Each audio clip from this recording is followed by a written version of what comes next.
This is going to be a very quick video about the active element pivot point in Blender. And this is an extremely useful way of using custom pivot points without needing to move the 3D cursor.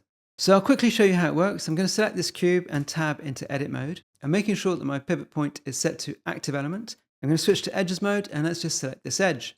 And you can see that my transform handles are centered around that edge, and that edge has now become my pivot point. So if I then hit Ctrl L to select the rest of the cube, I can rotate the cube around that edge. And if I want to move my pivot point, all I need to do is to hold Shift and deselect and reselect another edge in the geometry. And this of course is going to work in faces mode and in vertex mode. So if I wanted to use the top face as my pivot point, I would just deselect and reselect it. And the same of course would apply to vertices. And this trick also works in object mode. If I select all the cubes, you'll notice that the first one I selected is outlined with a slightly different color, and this is going to be my pivot point. And if I want to move the pivot point in object mode, it's even easier because all I need to do is hold Shift and just select one of the other cubes, and that will become the pivot point for the entire selection. And one thing you can do if you want to have a permanent pivot point in your scene is simply to add an empty.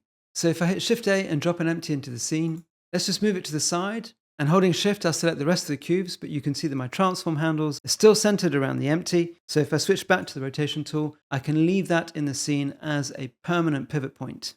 Now, of course, this trick only works in object mode because empties are not selectable in edit mode. So if I want to use this empty as a pivot point in edit mode, I would need to send my 3D cursor to it first, then select my geometry, tab into edit mode, and then set my pivot point to 3D cursor. But even in this situation, the empty can be useful if you need a persistent location in 3D space to use as a pivot point. So I hope you found this little tip useful, and thank you very much for watching.